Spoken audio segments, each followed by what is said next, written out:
بسم اللہ الرحمن الرحیم۔ امام جعفر صادق علیہ السلام کے پاس ایک شخص آیا اور دست ادب کو جوڑ کے عرض کرنے لگا، اے نواسہ رسول، حضرت خضر علیہ السلام کی زندگی اتنی بڑی کیسے ہوئی اور کیا اس زمین پہ آب حیات ہے؟ بس یہ کہنا تھا۔ تو نواسہ رسول امام جعفر صادق علیہ السلام نے فرمایا، اے شخص، اس زمین پہ ہزاروں سال پہلے اللہ کا ایک نیک بندہ ذوالقرنین بستا تھا، جس کے زمین کے دونوں کونوں پہ حکومت ہوتی تھی۔ اس نے ایک کتاب میں پڑھا کہ آدم علیہ السلام کی وصیت تھی کہ شام بن نوح کی اولاد میں سے ایک شخص چشمہ حیوان سے آب حیات پی لے گا اور وہ تعبت کی زندگی پائے گا۔ تو وہ تمام لوگوں سے پوچھتا رہا کہ یہ چشمہ حیوان کہاں ہے، یہ آب حیات کہاں ہے۔ اس دور زمین پہ جتنے بھی عالم تھے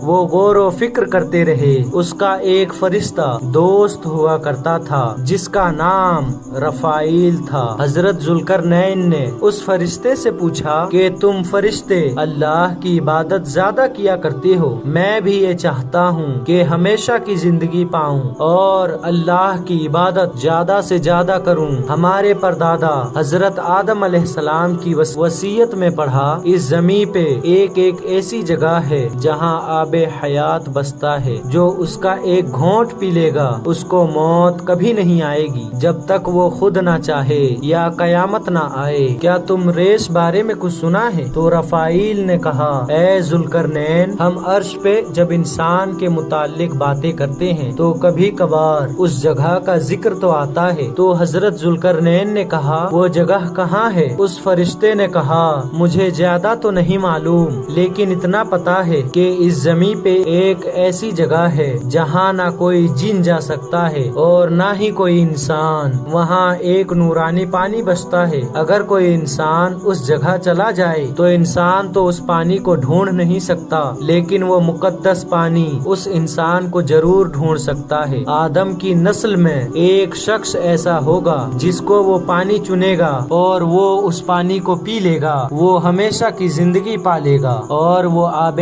حیات جس جگہ سورج کی سب سے پہلی کرن پڑتی ہے وہاں ہے۔ حضرت ذوالقرنین نے تمام لشکر کو کہا کہ آؤ مل کر اس چشمے کو تلاش کرتے ہیں۔ سالوں تک ذوالقرنین کی فوج اس چشمے کو تلاش کرتی رہی۔ حضرت ذوالقرنین کی خالہ کا بیٹا جس کا نام حضرت خضر تھا، حضرت ذوالقرنین کی فوج کا سالار بھی تھا، وزیر بھی تھا۔ مختلف جگہوں پہ حضرت خضر علیہ السلام آب حیات کو تلاش کرتے رہے اور مختلف جگہوں پہ حضرت ذوالقرنین بلا آخر تلاش کرتے کرتے ایک جگہ ایسی پہنچی جہاں حضرت خضر اپنے لشکر سے جدا ہو گئے اور اپنے آپ کو ایسا محسوس کیا کہ نہ وہ عرش پہ ہے اور نہ ہی فرش پہ۔ اتنی دیر میں وہ دیکھے کہ آنکھوں سے کچھ پردے ہٹنے لگے اور ایک نورانی چشمہ نامودار ہونے لگا۔ حضرت خضر نے جیسے ہی دیکھا کہ وہ پانی دودھ سے بھی زیادہ سفید، آپ قریب گئے، اس پانی کو چھوا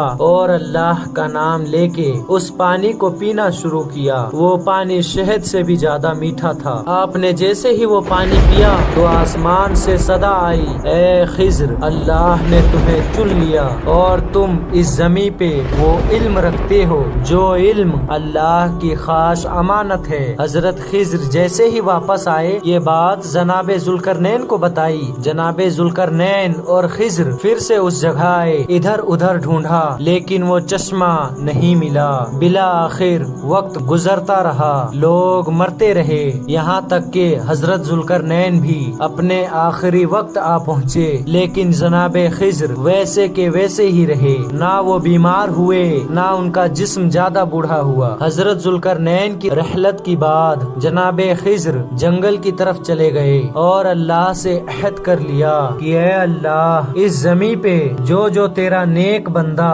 تیرے بندوں کی اصلاح کے لیے افعال انجام دے گا تو میں اس کی مدد کرتا رہوں گا تاکہ اس زمین پہ امن قائم رہے، محبت قائم رہے۔ سلام ہو اللہ کے نبی حضرت